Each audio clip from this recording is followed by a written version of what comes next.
നമ്മുടെ ഇന്നത്തെ ക്ലാസ്സിൽ നമ്മൾ എടുക്കാൻ പോകുന്ന ചെറിയ ഭാഗം ഏതാണെന്ന് നോക്കിയാൽ എന്താണ് ഭരണഘടന. ഭരണഘടനയുടെ ചില ഫീച്ചേഴ്സ് ഉണ്ട്, നമ്മൾ മനസ്സിലാക്കി വെക്കേണ്ട ചില ഫീച്ചേഴ്സ്. ആ ഫീച്ചേഴ്സ് എന്തൊക്കെയാണ്? അതോടൊപ്പം ഭരണഘടനയെ രണ്ടായിട്ടാണ് പ്രധാനമായിട്ടും തിരിക്കുന്നത്, റിട്ടൺ കോൺസ്റ്റിറ്റ്യൂഷൻ എന്നും അൺറിട്ടൺ കോൺസ്റ്റിറ്റ്യൂഷൻ എന്നും. അത്തരത്തിൽ റിട്ടൺ കോൺസ്റ്റിറ്റ്യൂഷനുള്ള രാഷ്ട്രങ്ങൾ ഏതൊക്കെയാണ്, അൺറിട്ടൺ കോൺസ്റ്റിറ്റ്യൂഷനുള്ള രാഷ്ട്രങ്ങൾ ഏതൊക്കെയാണ്, ഇത്രയും കാര്യങ്ങളാണ് നമ്മൾ ഇന്നത്തെ ഒരു ക്ലാസ്സിൽ നോക്കാൻ പോകുന്നത്. ഞാൻ ഈ അടുത്ത് ഒരു ക്വസ്റ്റ്യൻ പേപ്പറിൽ കണ്ടിരുന്നു, ചുവടെ തന്നിട്ടുള്ളവയിൽ ലിഖിത ഭരണഘടന ഉള്ള രാഷ്ട്രം ഏത്, അങ്ങനെ ഒരു ക്വസ്റ്റ്യൻ കണ്ടിരുന്നു. അതുകൊണ്ടാണ് ആ ഒരു ക്വസ്റ്റ്യനെ ബേസ്ഡ് ആയിട്ടാണ് നമ്മൾ ഈ ക്ലാസ് ഇത്രയും ഡീറ്റെയിൽ ആയിട്ട് എടുക്കുന്നത്. നമുക്ക് സമയം കളയാതെ ക്ലാസ്സിലേക്ക് കടക്കാം. നമുക്കറിയാം, ഇന്ത്യ എന്ന് പറയുന്ന രാഷ്ട്രത്തിന് ഒരു ഭരണഘടനയുണ്ട് എന്ന കാര്യം അല്ലേ. ഇന്ത്യക്കൊരു ഭരണഘടനയുണ്ട്. ഇന്ത്യൻ ഭരണഘടനയുടെ സവിശേഷതകൾ നമുക്കറിയാം. അതോടൊപ്പം തന്നെ ഇന്ത്യൻ ഭരണഘടനയിലേക്ക് ഏതൊക്കെ രാഷ്ട്രങ്ങളിൽ നിന്നാണ് ആശയങ്ങൾ കടമെടുത്തിട്ടുള്ളതെന്ന് മുൻ ക്ലാസ്സുകളിൽ നമ്മൾ നോക്കിയിട്ടുണ്ട്. അത് കണ്ടിട്ടില്ലാത്തവരാണെങ്കിൽ ഒന്ന് പോയി ആ ക്ലാസ്സുകൾ എടുത്ത് കാണുക. ഒരു ഭരണഘടന എന്ന് പറയുന്നത് ഒരു രാജ്യത്തിൻ്റെ ഭരണ സംവിധാനങ്ങളെ സംബന്ധിക്കുന്ന അടിസ്ഥാന നിയമ സംഹിതയാണ് ഭരണഘടന എന്ന് പറയുന്നത്. എന്താണ്? ഒരു രാജ്യത്തിൻ്റെ ഭരണ സംവിധാനങ്ങളെ സംബന്ധിക്കുന്ന അടിസ്ഥാന നിയമ സംഹിതയാണ് ഭരണഘടന. ഒരു രാഷ്ട്രത്തിന് ഭരണഘടനയുണ്ട്, അത് റിട്ടണോ അൺറിട്ടണോ ആയിക്കോട്ടെ, ഒരു രാഷ്ട്രത്തിന് ഭരണഘടനയുണ്ട് എന്ന് പറഞ്ഞാൽ അതിനർത്ഥം ആ രാജ്യത്തിൻ്റെ ഭരണ സംവിധാനങ്ങളെ സംബന്ധിക്കുന്ന അടിസ്ഥാന നിയമങ്ങളെല്ലാം എവിടെയാണ്? ആ ഭരണഘടനയിലാണ് ഉൾക്കൊള്ളുന്നതെന്നാണ് അർത്ഥം. അഥവാ ആ ഭരണഘടനയെ അടിസ്ഥാനപ്പെടുത്തിയാണ് ആ രാഷ്ട്രം പ്രവർത്തിക്കുന്നത് എന്നാണ് അതിൽ നിന്ന് നമുക്ക് മനസ്സിലാക്കാൻ കഴിയുന്നത്. ഈ കോൺസ്റ്റിറ്റ്യൂഷൻ എന്ന് പറയുന്ന വാക്ക് വന്നത് ഒരു ലാറ്റിൻ പദത്തിൽ നിന്നാണ്. ശ്രദ്ധിക്കുക, ഒരു ലാറ്റിൻ പദത്തിൽ നിന്നാണ്. കോൺസ്റ്റിറ്റ്യൂർ എന്ന് പറയുന്ന ഒരു ലാറ്റിൻ പദത്തിൽ നിന്നാണ് കോൺസ്റ്റിറ്റ്യൂഷൻ അഥവാ ഭരണഘടന എന്ന വാക്ക് വന്നത്. എവിടെ നിന്നാണ്? കോൺസ്റ്റിറ്റ്യൂർ എന്ന് പറയുന്ന ഒരു ലാറ്റിൻ പദത്തിൽ നിന്നാണ് കോൺസ്റ്റിറ്റ്യൂഷൻ എന്ന് പറയുന്ന വാക്ക് വന്നത്. അപ്പം എന്താണ്? ഒരു രാജ്യത്തിൻ്റെ ഭരണ സംവിധാനങ്ങളെ സംബന്ധിക്കുന്ന അടിസ്ഥാന നിയമ സംഹിതയാണ് ഭരണഘടന. കോൺസ്റ്റിറ്റ്യൂർ എന്ന ലാറ്റിൻ പദത്തിൽ നിന്നാണ്. രണ്ട് കാര്യങ്ങൾ ഇവിടെ ശ്രദ്ധിക്കുക. ഏത് പദത്തിൽ നിന്ന് വന്നു എന്ന് നോക്കുക. അത് ഏത് ഭാഷയിലുള്ള പദമാണ്? ലാറ്റിൻ പദമാണ്. അതും കൂടി ഒന്ന് മനസ്സിലാക്കി വെക്കുക. ഭരണഘടനയുള്ള ഒരു രാഷ്ട്രത്തിൽ എപ്പോഴും ഭരണഘടനയ്ക്ക് ഒരു പരമാധികാരമുണ്ടായിരിക്കും. ഭരണഘടനയ്ക്ക് ഒരു പരമാധികാരമുണ്ടായിരിക്കും. നമ്മുടെ രാഷ്ട്രത്തിലേക്ക് വരികയാണെങ്കിൽ ഇന്ത്യൻ ഭരണഘടനയ്ക്ക് ഒരു പരമാധികാരമില്ലേ? ഇന്ത്യൻ ഭരണഘടനയെ അടിസ്ഥാനപ്പെടുത്തിയല്ലേ ഇന്ത്യയിലെ ഓരോ കാര്യങ്ങളും നടക്കുന്നത്? നിയമങ്ങൾ നിർമ്മിക്കുന്നതും പൗരന്മാരുടെ അവകാശങ്ങളും അങ്ങനെ എല്ലാ കാര്യങ്ങളും ഭരണഘടനയെ അടിസ്ഥാനപ്പെടുത്തിയാണ്. അതുകൊണ്ട് തന്നെ ഭരണഘടനയ്ക്ക് ഒരു പരമാധികാര സ്വഭാവമുണ്ട് എന്ന കാര്യം കൂടി മനസ്സിലാക്കുക.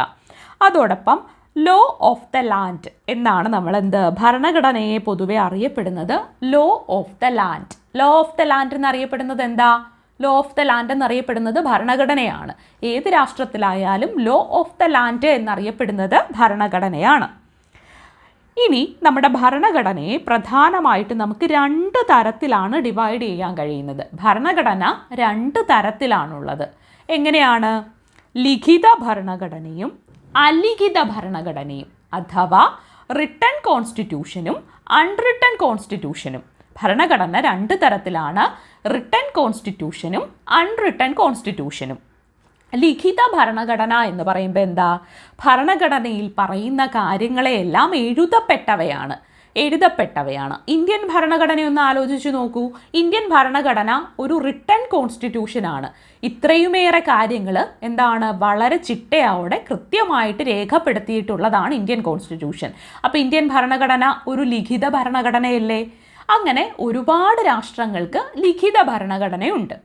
അലിഖിത ഭരണഘടന എന്ന് പറഞ്ഞാൽ ഒരു രാഷ്ട്രത്തിന് ഭരണഘടനയുണ്ട്. ആ ഭരണഘടനയാണ് ലോ ഓഫ് ദ ലാൻഡ് എന്നറിയപ്പെടുന്നതും.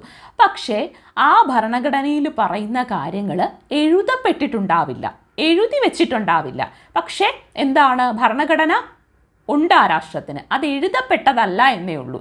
അപ്പോൾ വളരെ നമ്മൾ ഒന്ന് ചിന്തിക്കുമ്പോൾ നമുക്ക് മനസ്സിലാവും, ഇപ്പോൾ ഇന്ത്യയുടെ ഒരു കേസിൽ എന്തുകൊണ്ടാണ് നമുക്കൊരു റിട്ടൺ കോൺസ്റ്റിറ്റ്യൂഷൻ, ഇത്രയേറെ ജനങ്ങൾ ഉൾക്കൊള്ളുന്ന ഈ ഒരു രാഷ്ട്രത്തിൽ എല്ലാ ജനങ്ങളെയും ഉൾപ്പെടുത്താൻ വേണ്ടിയിട്ട്, എല്ലാ ജനങ്ങളുടെ ആവശ്യങ്ങൾ നിറവേറ്റാൻ വേണ്ടിയിട്ട് അത്രയും വലിയൊരു കോൺസ്റ്റിറ്റ്യൂഷനാണ് തയ്യാറാക്കിയിട്ടുള്ളതല്ലേ.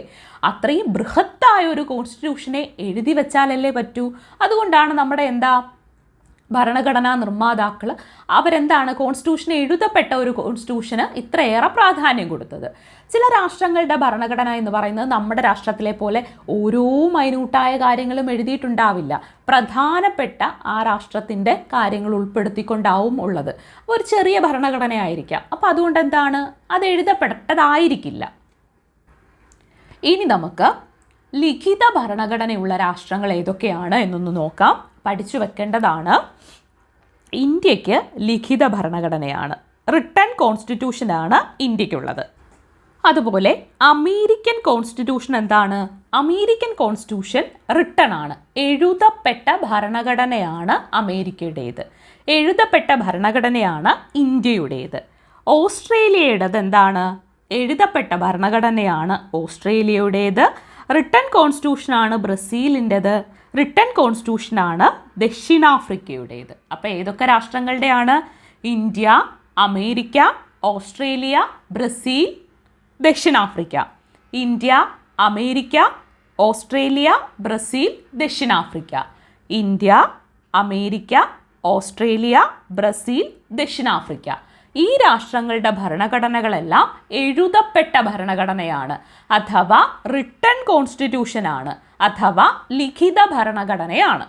ഇനി നമുക്ക് അൺറിട്ടൺ കോൺസ്റ്റിറ്റ്യൂഷൻസ് അഥവാ അലിഖിത ഭരണഘടനയുള്ള രാഷ്ട്രങ്ങൾ ഏതൊക്കെയാണെന്ന് നോക്കാം.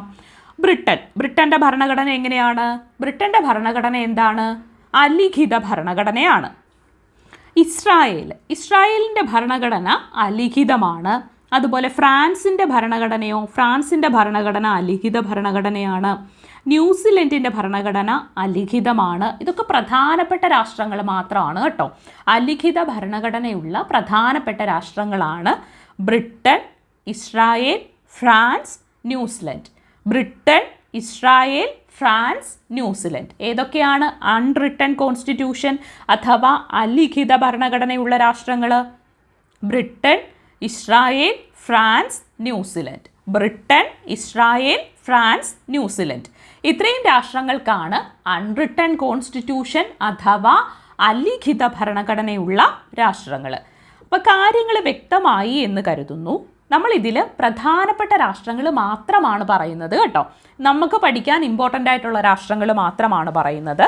ഒന്നുകൂടി നമ്മൾ ലിഖിത ഭരണഘടനയുള്ള രാഷ്ട്രങ്ങളുടെ പേര് നോക്കുകയാണ്.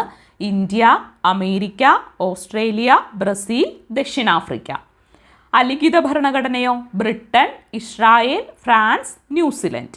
നമ്മൾ പിന്നെന്ത് പ്രധാനപ്പെട്ട കാര്യങ്ങളാണ് ക്ലാസ്സിൽ പറഞ്ഞത്? ഒരു രാജ്യത്തിൻ്റെ ഭരണ സംവിധാനങ്ങളെ സംബന്ധിക്കുന്ന അടിസ്ഥാന നിയമ സംഹിതയാണ് ഭരണഘടന എന്ന് നമ്മൾ പറഞ്ഞു.